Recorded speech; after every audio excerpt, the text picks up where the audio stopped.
kita dari api neraka. Para jamaah Masjid Agung Kota Semarang yang kami hormati, setiap tahun kita memang memperingati Nuzulul Quran, turunnya Al-Quran.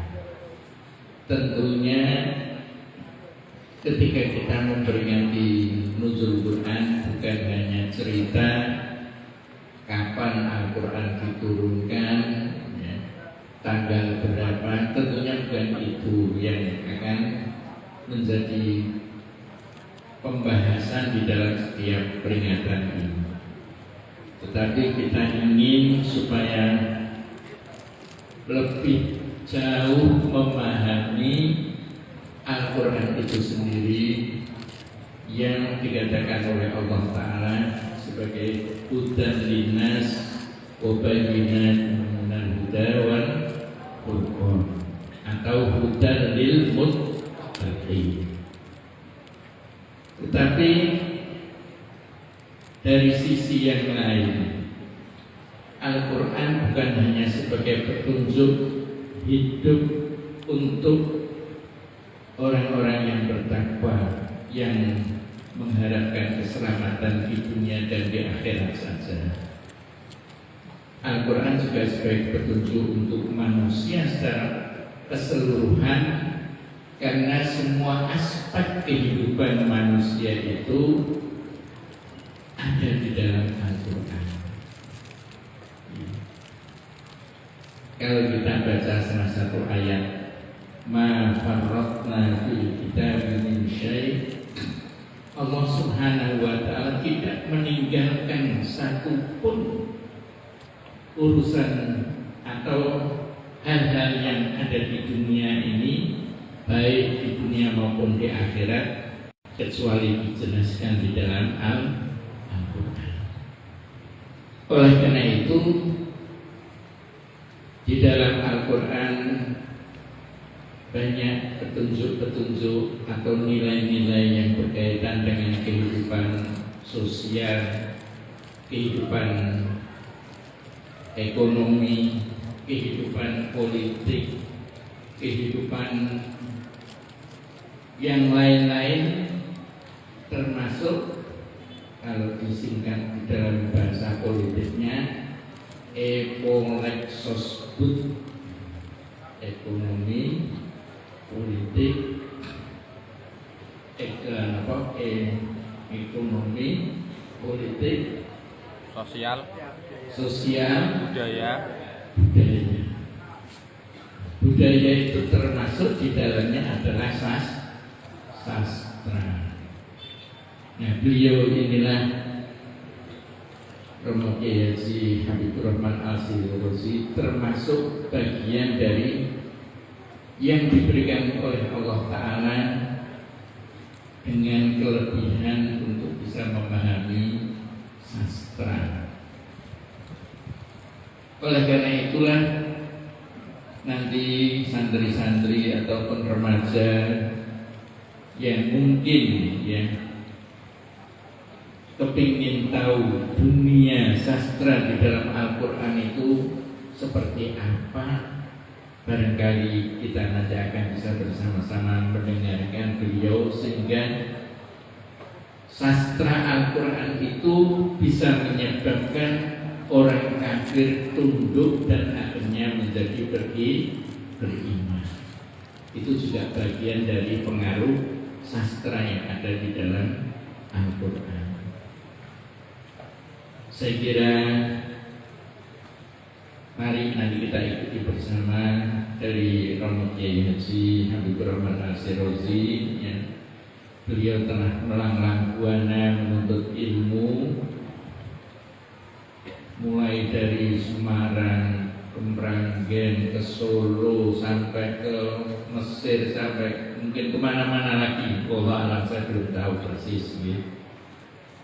Ini juga bisa kita jadikan teladan untuk diri kita, khususnya para remaja. Jangan hanya menuntut ilmu di satu tempat saja, karena ilmu itu ada di mana-mana dan kita harus mencari ilmu itu di mana saja berada. Kalau Kanjeng Nabi ngendika al-hikmah dhalatul mu'minin aynama wajadu fakhudu. Hikmah itu atau ilmu pengetahuan juga itu merupakan barang yang hilang yang dimiliki oleh orang mukmin. Maka di mana saja orang mukmin itu menemukannya harus diambil. Nah, di sinilah kita harus selalu di mana saja kita berada, kalau ingin kita betul-betul sukses baik di dunia maupun di akhirat, harus terus jangan berhenti untuk menuntut ilmu. Man arada dunya fa alaihi bil ilmi wa man arada al-akhirah fa alaihi bil ilmi wa man aradahuma fa alaihi bil ilmi. Ingin sukses dunia harus berilmu, ingin sukses di akhirat harus berilmu, ingin kedua-duanya sukses juga harus memiliki ilmu.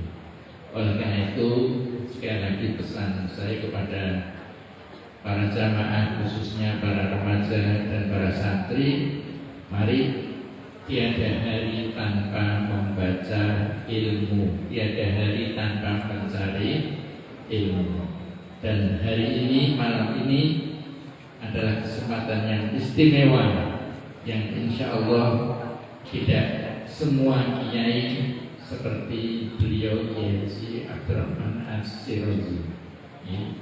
Saya kira itu yang bisa saya sampaikan. Sekali lagi sebagai pengurus Takmir Masjid Agung Semarang, apabila di dalam menyiapkan terselenggaranya acara malam hari ini ada hal-hal yang kurang berkenan, kami mohon maaf yang sebanyak-banyaknya.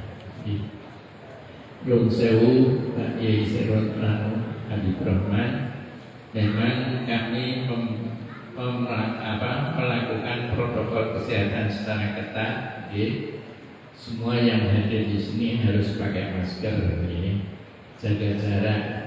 Tapi kami mohon khusus untuk Pak Kiai Habib Rahman Al-Sirazi ketika nanti menyampaikan, maskernya dibuka, bukan apa-apa, kesannya kenal semuanya.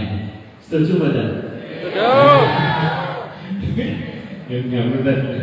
Karena barangkali belum tahu buku-bukunya, tapi belum tahu piantonipun, supaya kenal di sini lebih akrab, sehingga barangkali nanti suatu ketika ketemu di jalan atau bisa mengundang lagi sudah tahu orangnya. Demikian apa yang bisa saya sampaikan. Sekali lagi, wallahu a'lam. Wassalamualaikum warahmatullahi wabarakatuh. Waalaikumsalam warahmatullahi wabarakatuh. Terima kasih atas sambutannya kepada Al-Mukarram Bapak Kiai Haji Hanif Ismail MC.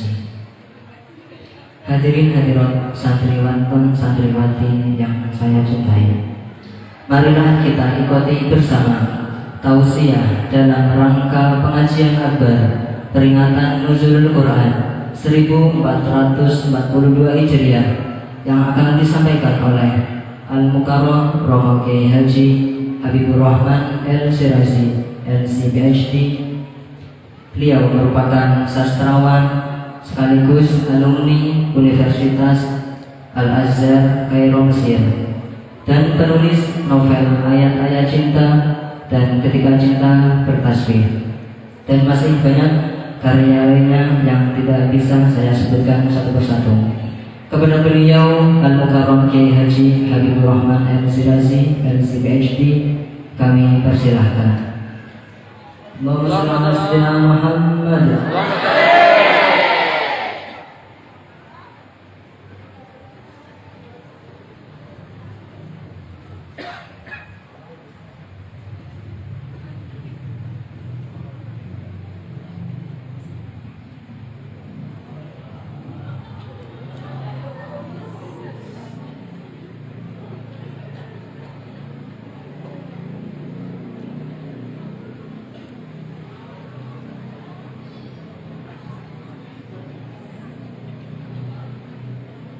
Assalamualaikum warahmatullahi wabarakatuh. Salam.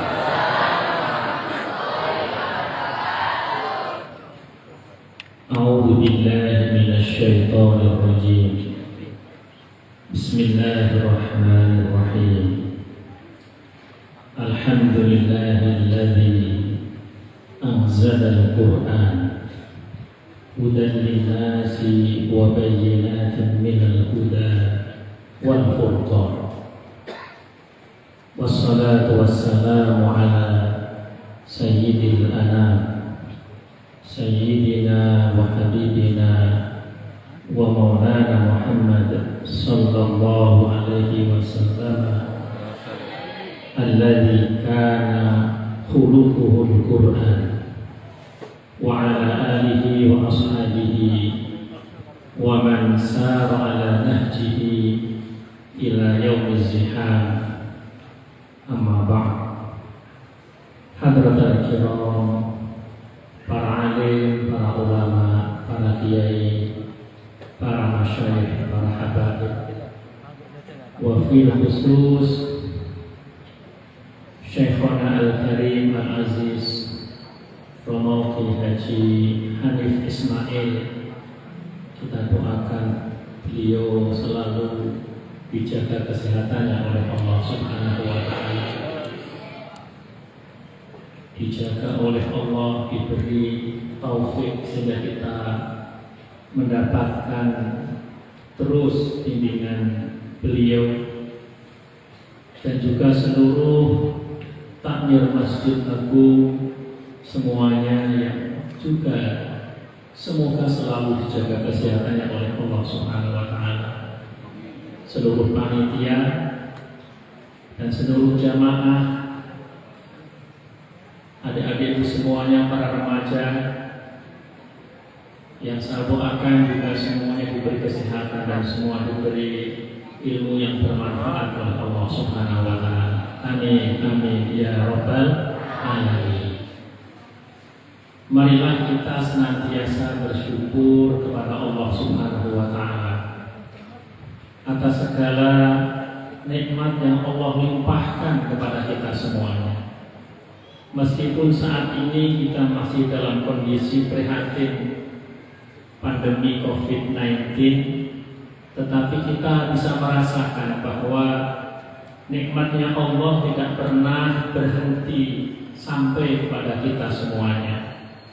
Termasuk yang paling agung tentu nikmat iman, Islam, nikmat bulan suci Ramadan. Dan sekarang yang kita sedang peringati bersama adalah nikmatul Quran, nikmatnya Al-Quran. Mari kita syukuri dengan banyak-banyak membaca hamdalah kepada Allah Subhanahu wa Ta'ala. Sebagaimana kita maklumi bersama bahwa salah satu ibadah yang dilanggengkan oleh para penghuni surga adalah bersyukur kepada Allah Subhanahu wa Ta'ala. Kita paham bersama bahwa dunia ini adalah darul amal. Dunia adalah tempat untuk beribadah kepada Allah Subhanahu wa Ta'ala. Dan akhirat adalah darul jaza. Akhirat adalah tempat menerima segala ganjaran dari Allah Subhanahu wa Ta'ala. Jadi sesungguhnya di akhirat tidak ada lagi ibadah, hanya ada menerima nikmat, atau mungkin kalau orang tidak beramal soleh baru menerima azab dari Allah Subhanahu wa Ta'ala. Tetapi yang menarik kalau kita membaca Al-Quran pelan-pelan, kita akan menemukan ternyata para penghuni surga, ya, ketika masuk ke dalam surga, penghuni surga mengatakan alhamdulillahilladzi hadana li hadza wa ma kunna linahtadiya laula an hadana Allah. Artinya apa?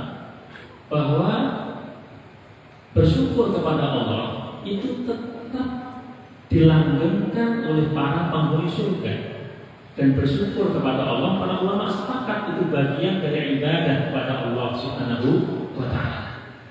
Mari kita terus bersyukur kepada Allah Subhanahu wa taala.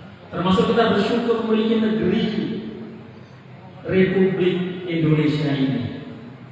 Ketika orang bertanya kepada saya suatu ketika, dan alhamdulillah saya sempat melihat beberapa negara selain Indonesia. Alhamdulillah 7 tahun Allah berikan nikmat untuk bisa belajar di Mesir, melihat tempat kelahiran Rasulullah, tempat Rasulullah berjuang, melihat beberapa negara di Timur Tengah, melihat Turki, melihat Jepang, melihat Amerika, melihat Australia, melihat Eropa. Ketika saya ditanya, seandainya kamu boleh memilih tempat untuk hidup, mana yang kamu pilih? Mana yang kamu pilih? Dengan jujur saya menjawab, Indonesia. Indonesia. Kita hidup di Indonesia itu nikmat. Cuma kadang-kadang karena tiap hari, kadang-kadang kan orang nggak merasa itu nikmat. Padahal kalau orang sudah membandingkan, saya pernah suatu ketika ke Sapporo. Sapporo itu kota di sebelah utara Jepang. Sampai di sana benar-benar panas dingin-dinginnya. Saya itu bareng sama istri. Sampai di sana istri saya kedinginan sampai mau sakit, jalan aja susah karena minus. Di tempat-tempat yang dingin, kadang-kadang karena kita hidup di tanah air kita di tempat yang tropis seperti ini, melihat film mungkin ya dari Eropa itu ada salju, kan enak banget yang hidup dari salju ya. Di daerah yang bersalju, salju turun, nek perlu nggawa gelas nek sirup kan gitu kan. Jadi enak gitu, itu indah gitu. Ya saya akui memang benar ketika salju turun itu, ya itu juga rahmat dari Allah Subhanahu wa taala. Itu indah, dan kemudian ketika semua udah putih semua memang pemandangan yang juga luar biasa. Tetapi jujur itu tuh terasa nikmat hanya 1 hari, 2 hari, 3 hari. Setelah 4 hari ke sana, tiap hari dingin. Bahkan saya pernah ketemu sama orang Amerika, dia mengatakan bahwa hidup di Amerika yang sangat dingin ini membosankan, bisa bikin orang stres. Maka di Amerika itu kalau musim dingin itu orang stres. Kan langit gelap terus, dingin, pagi hari mau keluar, mobilnya udah tenggelam, harus bersihin, dan itu minus 7 derajat, minus 14 derajat. Saya pernah di Boston tuh minus 14 derajat. Ini betul. Pakai sepatu biasa yang saya beli di Indonesia, panitia saya itu bilang, Ustaz, ayo kita belikan sepatu. Kenapa? Sepatu Ustaz tidak memadai untuk dipakai di sini, nanti Ustaz sakit. Akhirnya beli sepatu yang agak berat itu. Akhirnya yang ingin saya sampaikan apa? Paling nikmat itu hidup di Indonesia. Kalaupun sepanas-panasnya Semarang, merasa panas ke Semarang? Panas-panasnya Semarang kan? Apa-apa nak pas Mesir musim panas. Apalagi ramai pas di Madinah kalau puncak musim panas. Saya pernah umroh di umroh saya itu ke Madinah di puncaknya di bulan Juli Agustus. Mau mandi saja itu di tempat penginapan itu dilem dulu airnya itu biar agak dingin. Dan bisa lagi panas. Belum lagi kalau panas pas musim panas puncaknya ditambah lagi ada badai gurun. Saya pernah di Mesir ngalamin panas banget. Pas puncak musim panas diumumkan nanti akan ada badai, tiba-tiba Kairo gelap semuanya. Udah gelap, pengap, dan panas. Tahu-tahu ketika sudah agak terang begitu, di mana-mana debu semua. Jadi saat panas-panasnya Semarang ini tetap nyaman. Saat atis-atisnya pas musim apa itu kemarau, musim hujan pas dingin atau mungkin di Salatiga juga dingin, itu tetap lebih nyaman, jauh lebih nyaman. Dan di Indonesia, masya Allah, apa-apa ada. Apa-apa? Buah itu kaya Indonesia. Iya, di tempat lain ada anggur dan sebagainya, tapi Indonesia jauh sebenarnya lebih kaya. Makanan itu paling enak itu Indonesia. Serius. Itu teman-teman kalau yang di luar negeri itu, ya biasa. Kalau saya di Turki aja, Turki itu makanan cuma itu aja.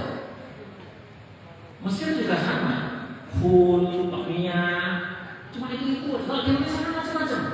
Nasi gorengnya macam-macam. Nasi goreng seafood, nasi goreng gabah, nasi goreng macam-macam. Ini baru nasi goreng. Belum yang lain lah, yang lain-lain. Ini saya sampaikan apa? Kita punya negeri tercinta Republik Indonesia ini adalah satu kenikmatan besar yang diberikan kepada kita.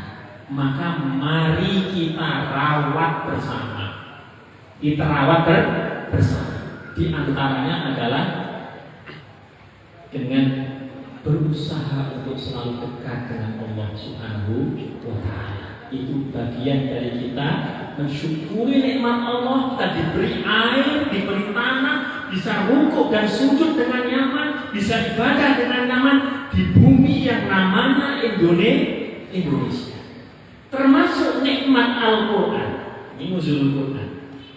Saya ingin cerita sama adik-adikku semuanya ini. Kita punya Al-Quran 30 juz yang bisa kita lihat ini. Kita lihat, bisa kita baca, di mana-mana bisa kita beli.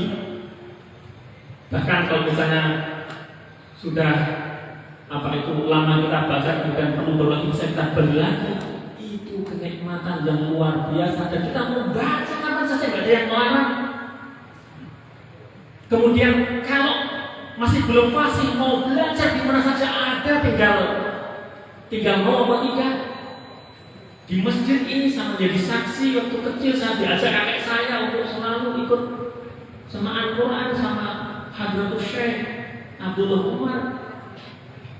Ini dulu saya rasa biasa saja. Tetapi ketika suatu ketika Allah berikan saya kesempatan untuk ikut mukhayyam alam Islam, bagaimana dunia Islam. Satu di kotanya di kota Ismailiyah di Mesir. Saya dipilih sama dengan 3 orang teman dari Indonesia untuk mewakili Indonesia saat itu. Saya satu kamar dengan anak-anak dari Rusia dan anak dari Asia Tengah. Yang kemudian di luar itu juga nanti kemudian menjadi teman yang akrab. Baru ketika itu saya mendapatkan satu cerita yang ternyata kita ini di Indonesia punya nikmat yang luar biasa. Nikmat bisa membaca Al-Quran dengan sangat nyaman. Teman saya cerita, dia mengatakan, saya menemukan Al-Quran 30 juz itu ketika saya dapat beasiswa kuliah di Mesir. Barulah di Mesir saya ketemu Al-Quran 30 juz. Dan dia cerita, begitu saya ketemu 30 juz, saya langsung nangis, saya ciumi Al-Quran itu. Terus saya tanya, kenapa kok bisa begitu? Dia menjawab, dulu saya ketika masih kecil, saat itu negara saya, daerah saya masih dalam jajah Uni Soviet. Kemudian kan tahun 90 kan runtuh. Ketika tahun 90 runtuh, saya ke Mesir tahun 95. Tahun 90 runtuh, maka muncul negara-negara baru yang merdeka dari bekas-bekas jajah Uni Soviet. Ada Uzbekistan, Kazakhstan, Tajikistan, banyak negara-negara itu. Nah, barulah kemudian mereka itu punya kesempatan, anak-anaknya itu bisa belajar ke Timur Tengah. Yang kemudian negara-negara Timur Tengah memang punya beasiswa khusus untuk mereka dari negara-negara yang bekas negara komunis Uni Soviet ini, termasuk di Mesir. Sama ingat itu zakat saat itu orang Indonesia nggak dikasih lagi beasiswa, biasanya dialihkan untuk anak-anak dari Asia Tengah. Dia cerita, saya dulu sebelum kesini, ketika kami masih dalam jajahan Uni Soviet, itu kita sholat nggak boleh, baca Quran nggak boleh. Kalau ketahuan bisa diganti digantung. Bisa digantung. Akhirnya ayah saya itu dulu juga belajar Al-Quran itu pada kakek saya sembunyi-sembunyi. Sembunyi. Ayah saya itu punya beberapa saudara, karena kakek itu cuma punya satu Al-Quran. Kemudian Al-Quran itu dibagi, dikasihkan yang mungkin Pak D-nya. Kemudian setelah itu kita nggak tahu apakah Pak D itu masih membaca Al-Quran, apakah dia masih Muslim atau tidak. Kita nggak berani menanyakan. Ayah kemudian hanya mengajari kami sekeluarga saja. Dia nggak berani, tetangga juga nggak tahu. Bahkan dia cerita, kami diajari untuk baca Al-Quran itu menunggu bulan purnama. Karena khawatir sekali kalau ada orang yang tahu. Kalau tahu, nyawa kami sekeluarga ancamannya. Ketika bulan purnama, mau tanggal 14 sama 15 begitu, itu kita udah tahu bahwa itu saatnya kita belajar Al-Quran. Maka ayah menyiapkan segalanya untuk camping. Jadi pamit ke tetangga mana-mana kita camping. Camping ke mana? Kita pergi ke gunung atau ke hutan sana. Di gunung dan di hutan, di tengah gunung dan tengah hutan itulah di tengah malam diterangi bulan purnama, kami belajar membaca Al-Quran pada ayah saya. Dan ayah saya cerita, karena kami tahunya hanya beberapa juz saja yang kami baca. Ayah saya cerita, sebenarnya Al-Quran ini 30 juz. Yang ada pada kalian hanya beberapa juz. Kalau kalian bisa mendapatkan 30 juz, maka kalian menjadi orang yang paling beruntung. Lah kami tidak mungkin menanyakan siapa yang punya tetangga kami. Tidak mungkin. Bahkan kepada Pak J kami atau paman kami kita nggak berani menanyakan. Sebab kita nggak tahu apakah mereka itu masih bersama Al-Quran, bersama dengan. Bahkan teman saya cerita, bahkan sebagian besar teman saya itu tahunya kalau sholat itu semuanya 4 rakaat. Karena tidak bisa seperti di masjid ini, di pesantren ini yang orang itu dengan detail bisa belajar. Ini cerita saya tidak meminjam telinga orang lain, saya langsung dapat cerita langsung dari teman saya yang dari Asia Tengah. Jadi makanya ketika saya kemudian dapat beasiswa sampai di Mesir, saya menemukan Al-Quran 30 juz, saya langsung menangis. Ini Al-Quran yang dulu kami gambar-gambarkan bisa mendapatkan 30 juz. Dan luar biasanya anak-anak dari Asia Tengah, Pak.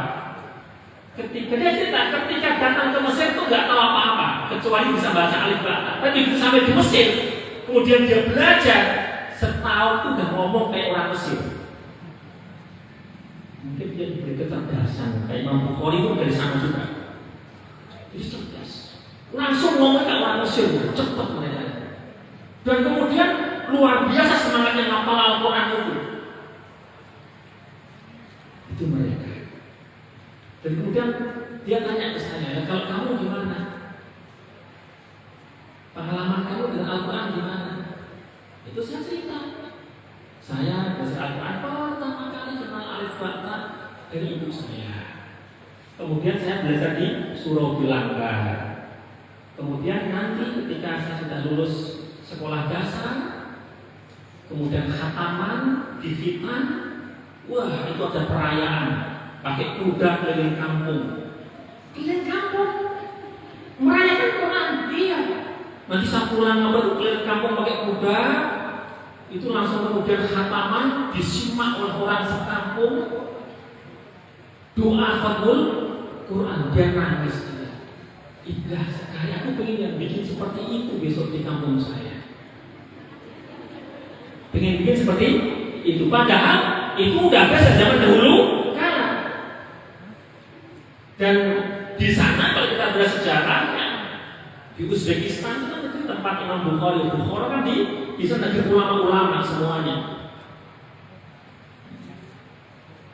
Ada itu semua yang dirahmati oleh Allah SWT. Kembali kepada Al-Quran.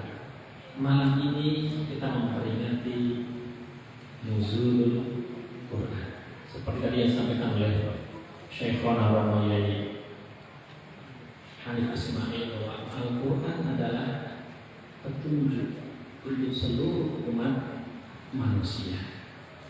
Bahkan Sayyidina Umar bin Khattab menyampaikan kepada kita, Al-Quran adalah kitab yang dengan kitab ini satu umat bisa diangkat oleh Allah Subhanahu wa Ta'ala. Dengan kitab ini pula satu umat bisa diturunkan, bisa direndahkan oleh Allah Subhanahu wa Ta'ala. Sebelum saya lanjutkan, ini karena audionya adalah remaja, mau saya bacakan puisi mau?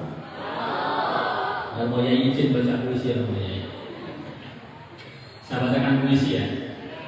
Jadi puisi ini pernah saya bacakan di Las Vegas, yang dikenal sebagai Sin City. Itu saya pernah pengajian saya bacakan di sana. Saat itu juga ada duta besar Indonesia juga di sana saat itu. Saya pernah bacakan juga di Tokyo juga. Saya pernah bacakan di TV One juga pernah. Ya. Ini tentang Al-Quran dan tentang orang yang akhlaknya adalah Al-Quran, yaitu baginda Rasulullah Sallallahu Alaihi Wasallam. Rasulullah dan Al-Quran tidak mungkin dipisahkan.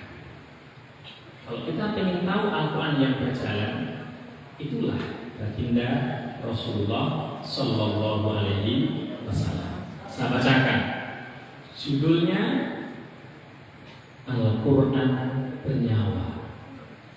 Saya tulis sendiri. Kayaknya membaca tulisan itu gak enak. Saya berdiri ya.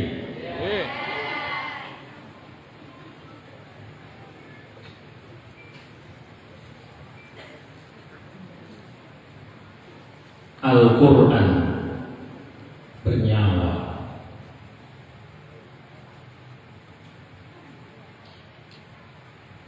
Di Jabal Nur tubuhnya bergetar. Jibril mendekatnya. Tubuhnya bercahaya. Bacalah. Di Jabal Nur tubuhnya diselimuti cahaya. Jibril menuntunnya membaca. Tubuhnya menggigil luar biasa. Bacalah. Di Jabal Nur dalam kepasrahan total, tubuhnya bercahaya. Jibril menguatkan jiwanya. Bacalah. Batu-batu itu, gugusan gunung itu, lembah itu, padang pasir, pohon-pohon kurma, angin yang berhembus, bintang gemintang, cahaya, dan semua partikel, semua makhluk yang ada di langit dan di bumi saat itu menjadi saksi bahwa dia yang bercahaya itu, yang dituntun Jibril membaca cahaya itu, dia adalah utusan Allah.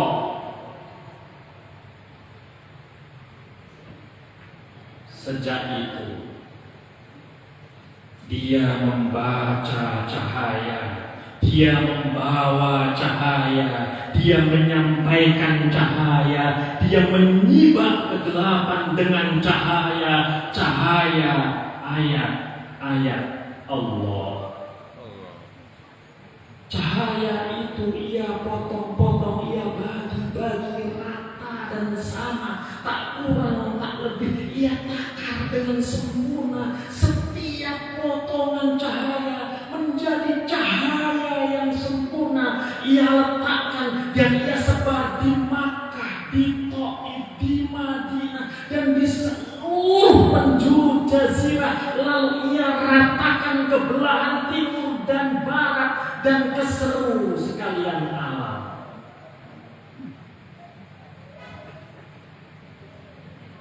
cahaya itu bernyawa.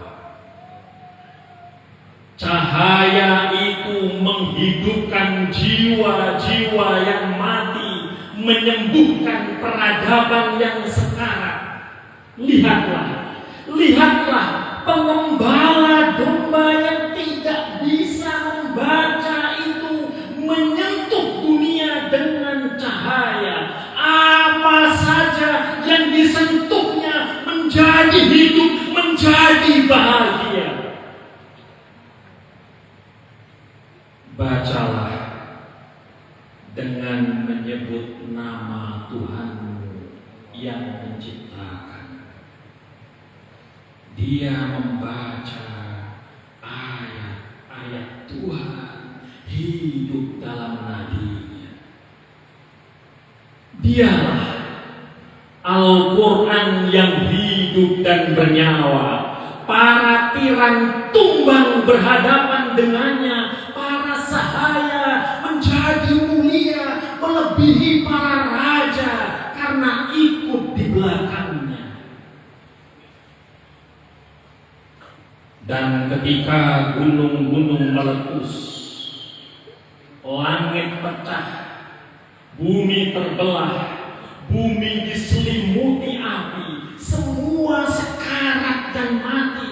Jibril, Mikail, Israfil, Israel, dan semua yang bernama makhluk mati. Padang mahsyar digelar, amal-amal ditimbang, tempat kembali telah ditentukan, surga atau jahanam. Dia Al-Quran berjalan itu kembali datang, membawa kesejukan, ketenangan, dan rasa aman. Dia membawa syafaat untuk siapa saja yang bernaung dalam cahaya petunjuknya. Dialah Muhammad, Nabi penyejuk jiwa, cahaya peradaban umat manusia. Dialah Al-Quran yang bernyawa. Untuknya kukirim sholawat dan salam cinta. Ya Nabi, salam alaika. Ya Rasul, salam alaika. Ya Habib, salam alaika. Salawatullah alaika. Allah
kitab-kitab, terutama kitab-kitab ulumul Quran, dalam 3 fase. Fase yang pertama, Al-Quran oleh Allah diturunkan di Lauhil Mahfuz. Para ulama menjelaskan itu maksudnya adalah Allah meletakkan Al-Quran di Lauhul Mahfuz. Bal huwa Qur'anun Majid fi Lauhil Mahfuz. Di Lauhul Mahfuz ini memang ditulis semua hal yang akan terjadi yang sudah ditentukan oleh Allah Subhanahu wa Ta'ala.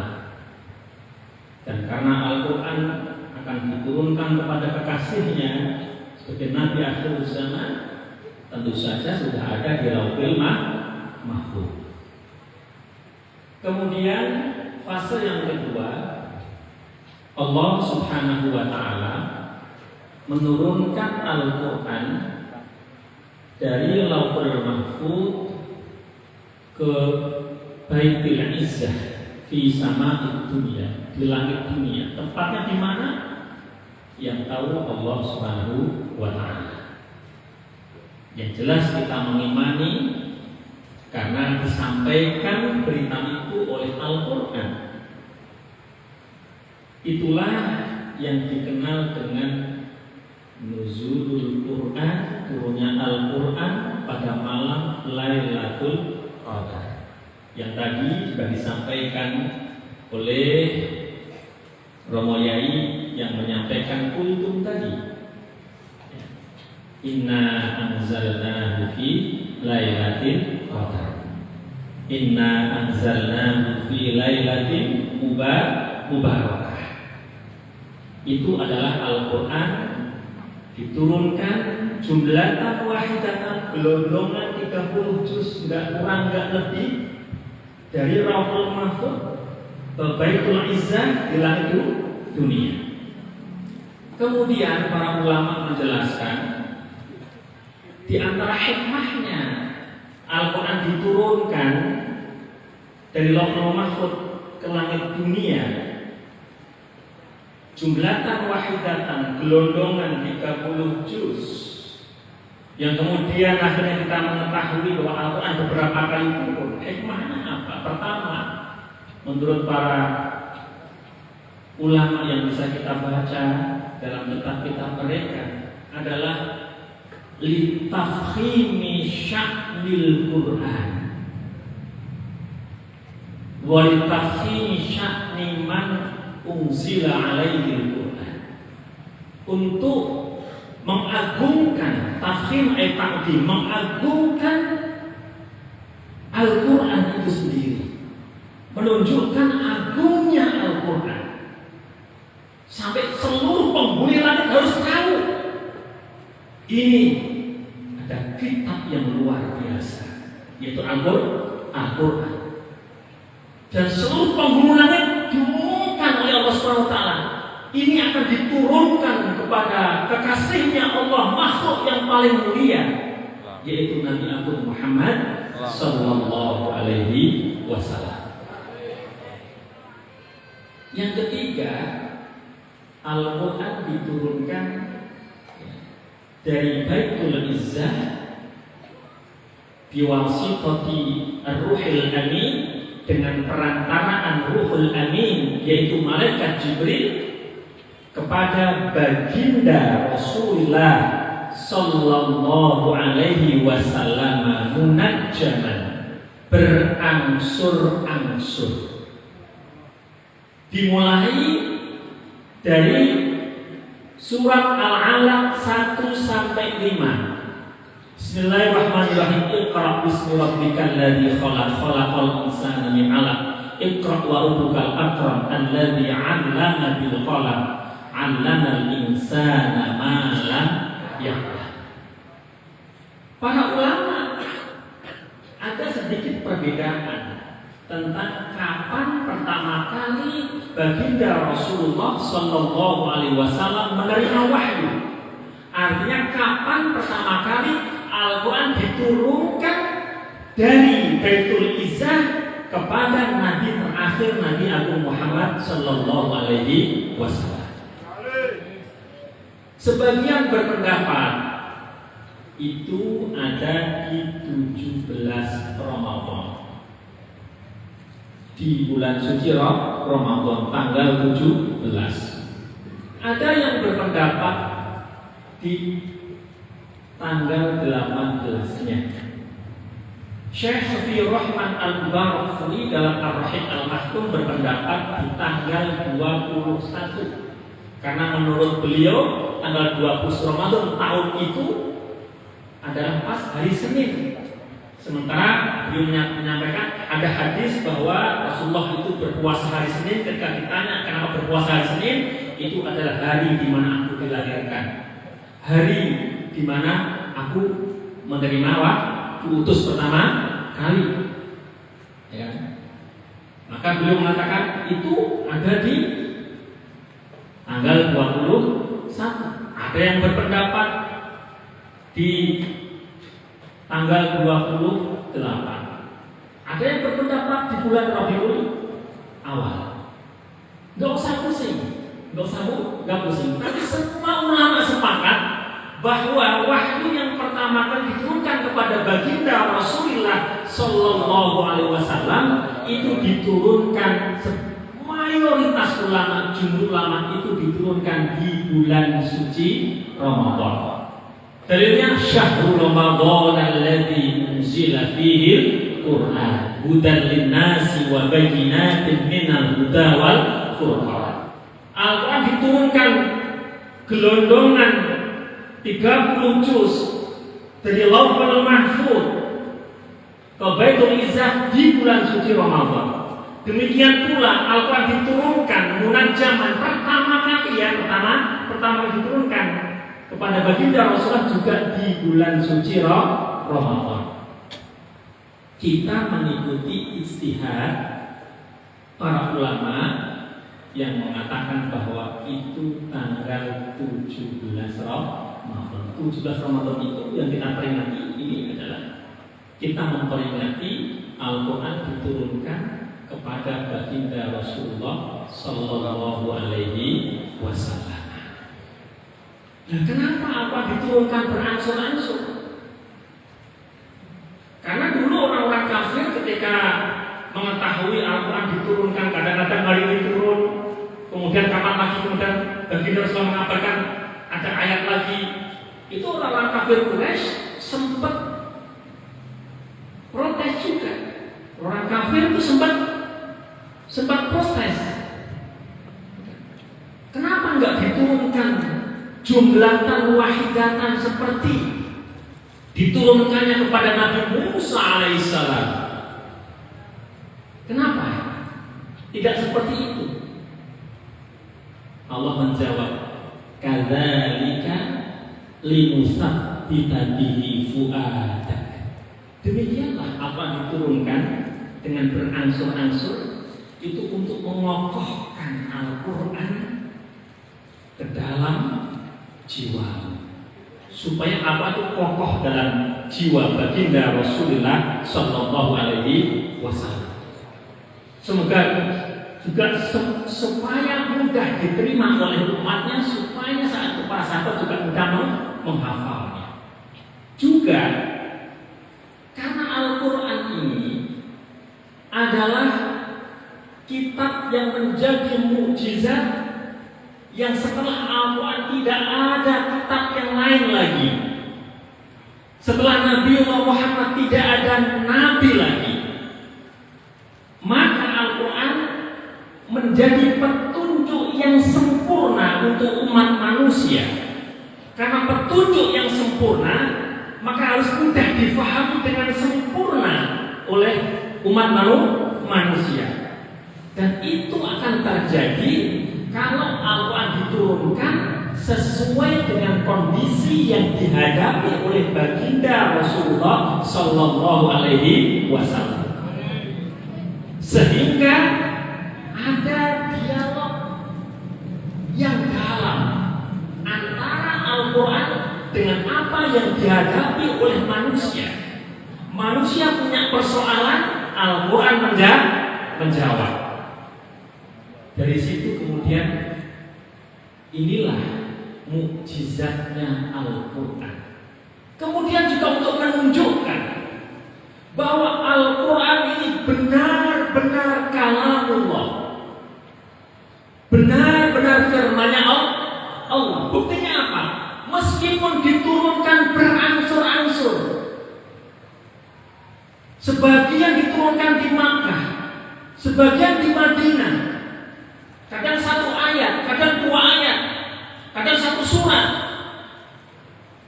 Tetapi kemudian ketika dijadikan satu, kita mendapati susunan Al-Quran yang luar biasa.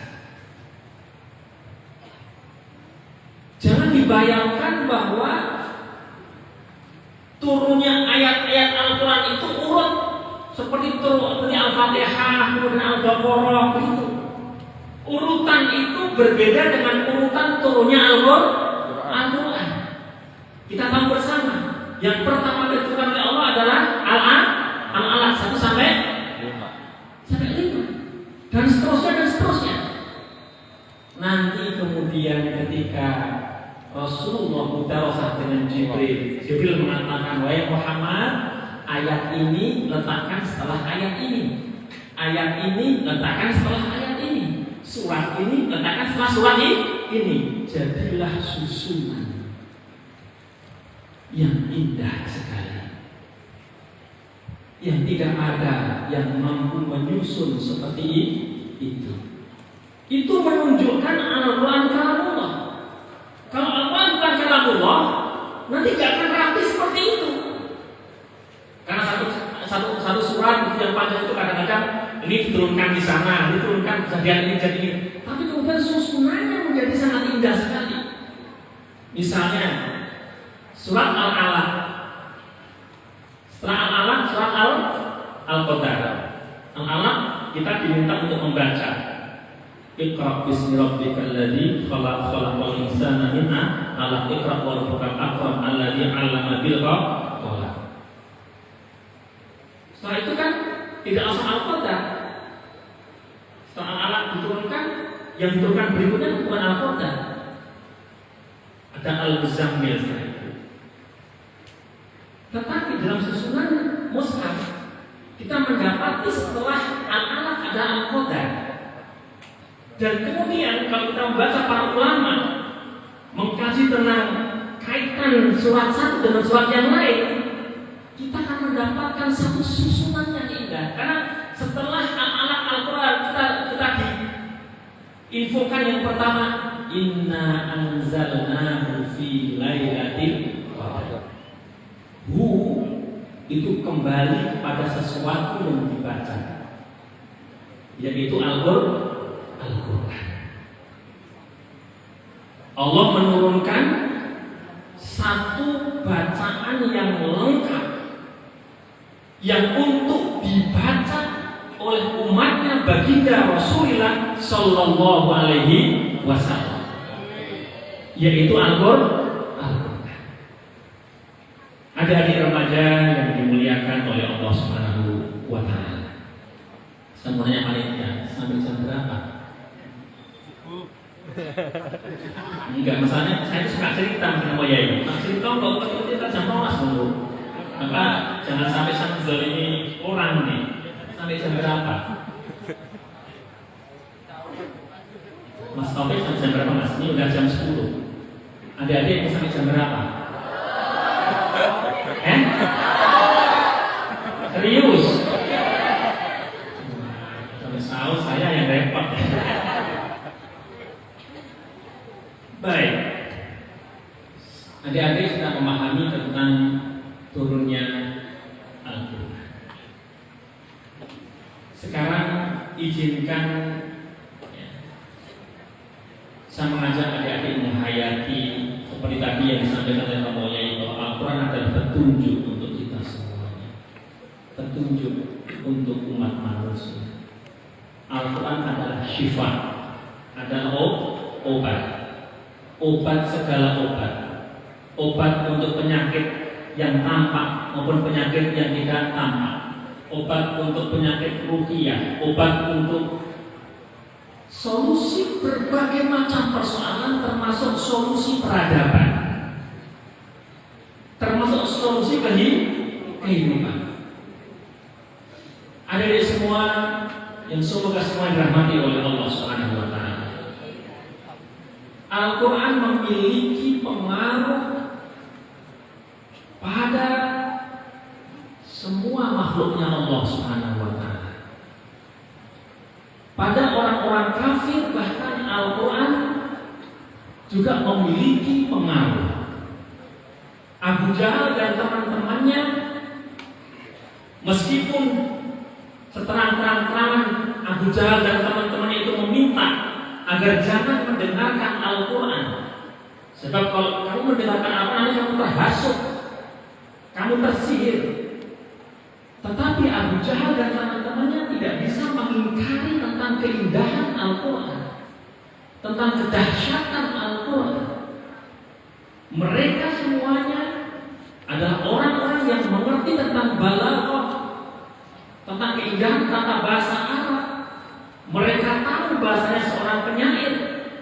Meskipun mereka menuduh Muhammad seorang penyair, yang dibawa itu adalah syair, tetapi dalam hati mereka mengakui bahwa itu semuanya bukan syair dan Muhammad bukan penyair. Maka kita mendapati cerita dalam sirah diam-diam, bahkan Abu Jahal itu malam-malam pun keluar dari rumahnya, tengok kanan, tengok kiri ada orang apa tidak, kemudian merunduk-runduk mendekati rumahnya baginda Rasulullah Sallallahu Alaihi Wasallam. Di jalan ketemu sama temannya yang lain yang melakukan hal yang sama. Kamu ngapain? Akhirnya ngaku mau ke tempat rumahnya Muhammad ya. Iya, mau dengerin Al-Qur'annya. Iya.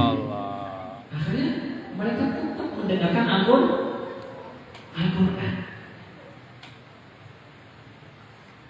Al-Qur'an tidak hanya itu. Al-Qur'an bahkan memberikan pengaruh pada al-jamadat. Jamadat itu benda-benda padat. Jadi benda-benda padat pun itu bisa tertaksir, terpengaruh oleh Al-Quran, bahkan dalam pengaruh yang paling tinggi. Kalau yang belajar ilmu fisika, dalam benda padat itu kan ada nanti elemen yang paling kecil, ya. Atom, kemudian atom masih jadi pecah lagi. Nah, kalau pecahan yang paling kecil itu bisa dipecah, itu bisa melahirkan pecahan yang dahsyat. Maka bom atom itu kan mecah itu, yang paling kecil dari atom itu bisa diledakkan. Maka reaksi benda padat itu yang paling tinggi adalah pecah berkeping-keping. Benda padat reaksinya adalah pecah berkeping, dan itu ditunjukkan oleh Al-Quran. Sebelum ilmu fisika menyampaikan, itu modernnya, bahwa reaksi benda padat itu pecah berkeping-keping, Al-Quran sudah menyampaikan sejak zaman dahulu sekali. Buktinya apa? Allah berfirman, "A'udzubillahi minasyaitonir rajim. Lau anzalna hadzal Qur'ana ala jabalin la ra'aitahu khashi'an mutasaddian min khasyatillah." Sekiranya kami turunkan Al-Quran pada gunung, kalau Al-Quran diturunkan pada gunung, la ra'aitahu khashi'an mutasaddian min khasyatillah, kamu akan lihat gunung itu tunduk dan kemudian pecah, mutasaddian min khasyatillah, pecah berkeping-keping karena saking takutnya kepada Allah Subhanahu wa ta'ala. Itu benda padat.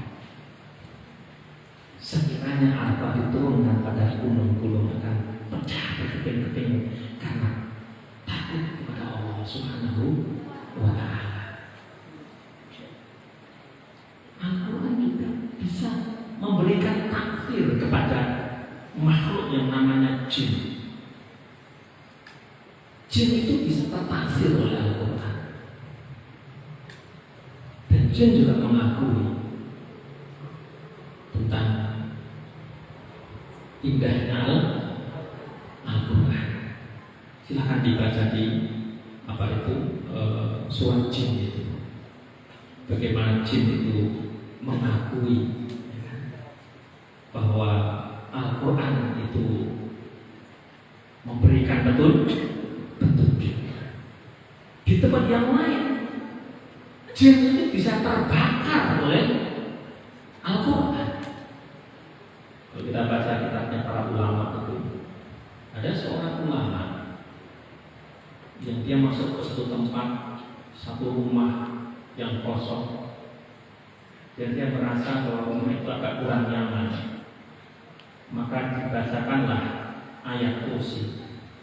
Dibacakan ayat kursi. Kemudian di pas bagian wala ya'udu hibbuhuma wa huwal aliyyul azim itu diulang. Terus kemudian ulama itu mencium seperti bau yang terbakar. Ada setan yang terbakar di sana. Kemudian Al-Quran itu juga bisa memberikan naksir kepada malaikat. Malaikat itu kalau ada Al-Quran dibaca, datang. Malaikat itu kalau ada Al-Quran dibaca, datang. Kisahnya adalah kisah seorang sahabat Nabi yang mulia yang namanya Sayyidina Usaid bin Hudayr radhiyallahu anhu. Sayyidina Usaid bin Hudayr suatu malam membaca Al-Quran, dia punya anak, kemudian juga punya kuda. Ketika membaca Al-Quran itu, dia melihat seperti ada kayak mendung seperti payung itu turun. Kemudian kudanya meringkik-ringkik. Dia takut kalau kuda itu mengenai anaknya yang sedang tidur. Maka kemudian dia menghentikan bacaannya. Maka yang seperti mendung itu, yang seperti bayangan yang turun itu, kemudian naik lagi, hilang. Baca lagi, turun lagi, berhenti, hilang. Baca lagi, turun lagi. Khawatir anaknya kena kuda yang meringkik-ringkik itu, beliau hentikan, hilang. Pagi harinya kemudian disampaikan kisah itu kepada baginda Rasulullah Sallallahu Alaihi Wasallam. Baginda Nabi kemudian menyampaikan bahwa itu yang turun itu dari langit itu adalah malaikat karena ingin mendengarkan bacaan. Kalau sekiranya kamu baca sampai subuh, orang-orang di Madinah akan melihat malaikat itu. Dan itu tidak hanya pada usaha berhubungan. Siapapun kalian, kita semuanya kalau baca Al-Quran, malaikat itu datang. Kalau malaikat datang, setan pergi. Jadi kalau rumah kita itu pengen dijauh dari setan, baca Al-Quran. Karena setan sama malaikat itu tidak bisa kumpul. Orang malaikat, setan ngomong. Baca Quran beres, kalau misalnya setan gampang.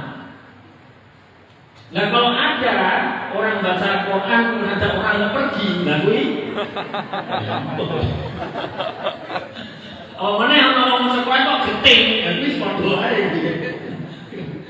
Jangan sampai justru ada Quran itu kita bahagia dan suka.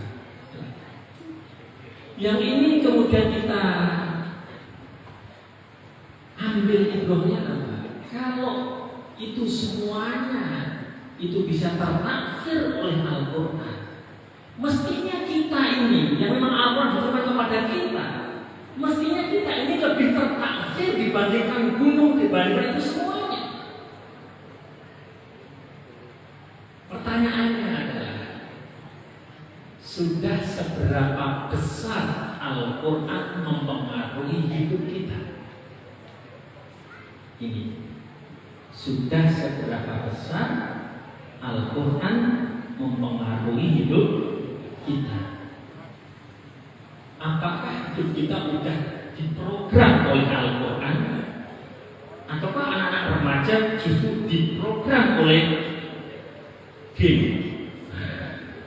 Karena ini kan yang memprogram hidupnya remaja kan macam-macam. Ada yang namanya TikTok, ada yang namanya YouTube, ada yang namanya Instagram, ada yang namanya Twitter. Lah, sekarang itu yang memprogram hidup kita itu apakah Al-Quran ataukah TikTok tadi? Nah, kalau yang memprogram hidup kita sekarang itu TikTok, wah ini bahaya. Jangan sampai terjadi. Jadi TikTok dan foto-fotonya itu jangan sampai yang memprogram hidup adik-adik remaja, jangan sampai. Dan game-game yang lainnya itu, remaja kalau udah apa itu kecanduan game, wah ini rekor. Rekor. Kalau kecanduan Al-Quran itu berkah. Itu berkah dunia akhirat dan mesti apa? Tapi kalau kecanduan game, kecanduan TikTok, ini semoga tidak terjadi. Semoga tidak terjadi. Sebab di sana udah banyak lah para psikolog juga sudah menceritakan. Ada sampai remaja yang kejang-kejang, kemudian sarafnya rusak semuanya itu. Karena apa? Karena kecanduan game online. Game online sampai harus masuk rumah sakit jiwa. Alhamdulillah. Itu banyak, tidak hanya di Indonesia, di banyak tempat. Kemudian kajian-kajian psikologi yang kontemporer itu sudah mewarnai masalah ini. Maka momen turunnya Al-Quran itu kita jadikan momen bagaimana Al-Quran sekarang turun ke dalam diri kita. Al-Quran turun ke dalam hati kita. Al-Quran turun ke dalam pikiran kita, turun dalam saraf-saraf kita, menjadi cahaya hidup kita. Ada di semua jamaah yang dimuliakan oleh Allah Subhanahu wa Ta'ala. Salah satu jam lagi saya menyampaikan di sini. Mohon maaf kalau ada kekurangannya. Semoga di malam yang mulia ini kita semuanya dicatat oleh Allah Subhanahu wa Ta'ala, termasuk hamba-hamba Allah yang dimuliakan oleh Allah, yang diberi taufik oleh Allah Subhanahu wa Ta'ala, diberi rahmat oleh Allah, diberi nikmat oleh Allah untuk dekat dengan Al-Quran, hidup bersama dengan Al-Quran, menjadikan Al-Quran sebagai imam, sebagai cahaya, sebagai pedoman, sebagai nyawa, sebagai ruh, sebagai nadi, sebagai darah kita semuanya. Dan kita benar-benar ditulis oleh Allah min ahlil Quran, alladzina hum ahlullah wa khassatuh. Dan kita telah dikumpulkan bersama dengan orang-orang yang dimuliakan oleh Allah karena Al-Quran. Amin amin ya rabbal alamin. Al-Fatihah. A'udzubillahi minasyaitonir rajim. Bismillahirrahmanirrahim. Alhamdulillahirabbil alamin. Ar-Rahmanir Rahim. Maliki yaumiddin. Iyyaka na'budu wa iyyaka nasta'in. Ihdinas siratal mustaqim. Siratal ladzina an'amta 'alaihim ghairil maghdubi 'alaihim waladdallin. Amin. Ini yang bisa saya sampaikan. Untuk doanya saya mohon Romo Yai untuk apa itu berkenan memberikan apa itu doa alat rohnya Romo Yai. Hadza wa astaghfirullah li wa lakum wallahul muwaffiq ila aqwamit thoriq wa huwal hadi ila sabilir rasyad. Assalamualaikum warahmatullahi wabarakatuh.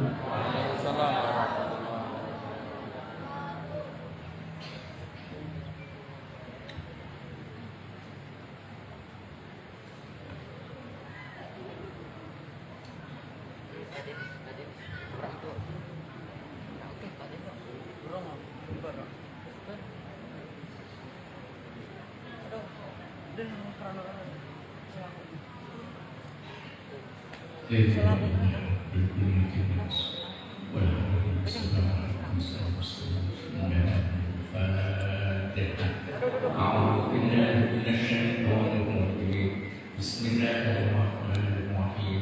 Alhamdulillahirabbil alamin. Arrahmanirrahim. Maliki yaumiddin. Iyyaka na'budu wa iyyaka nasta'in. Ihdinas siratal mustaqim. Siratal ladzina an'amta 'alaihim ghairil maghdubi alaihim waladdallin. Rabbana wal walidayni آمين. بسم الله الرحمن الرحيم. الحمد لله رب العالمين. حمدا يوافي نعمك في مزيدا يا ربنا لك الحمد كما ينبغي لجلال وجهك وعظيم سلطانك. سبحانك لا نحصي ثناء عليك انك على نفسك ولك الحمد ترضى ولك الحمد ترضى والحمد بعد الرضا. اللهم صل وسلم على سيدنا محمد في الاولين وصل وسلم على سيدنا محمد في الاخرين وصلى وسلم على سيدنا محمد في كل وقت وحين وصلى وسلم على سيدنا محمد في الملأ الأعلى إلى يوم الدين وصلى وسلم على سيدنا محمد حتى تنسى الأرض ومن عليها وأن خير الوارثين. اللهم إنا نستحمدك ونستودعك أدياننا وأبداننا وأنفسنا وأهلنا وأولادنا وأموالنا وكل شيء أعطيتنا. اللهم اجعلنا وإياكم في كنفك وأمانك وجبر وعيانك من كل شيطان مريض وجبار عنيد وذي عين وذي بطن ومن شر كل ذي شر على كل شيء قدير. اللهم اجعلنا وإياكم بالعافية والسلامة وحققنا وإياكم بالتقوى والاستقامة وأعنا وإياكم من موجبات الندى في الحال والمآل إنك سميع الدعاء. اللهم إنا نسألك رضاك والجنة ونعوذ بك من سخطك والنار. اللهم أغننا بالعلم وزينا بالحلم وأكرمنا بالتقوى وجمعنا بالعافية. اللهم نسألك العفو والعافية من كل بلية ونسألك الشكر على العافية ونسألك دوام العافية ونسألك تمام العافية ونسألك الغنى عن الناس ولا حول ولا قوة إلا بالله العلي العظيم. اللهم إنك عفو كريم تحب العفو فاعف عنا. اللهم إنك عفو كريم تحب العفو فاعف عنا. اللهم إنك عفو كريم تحب العفو فاعف عنا يا كريم يا رحيم يا منان يا غفار. ربنا آتنا من لدنك رحمة وهيئ لنا من أمرنا رشدا. وصل اللهم وسلم وجلال على سيدنا محمد وعلى آله وصحبه أجمعين وارزقنا كمالا متابعة ظاهرا وباطنا يا أرحم الراحمين. بفضل سبحان ربك رب العزة عما يصفون وسلام على المرسلين والحمد لله رب العالمين. بسر الفاتحة.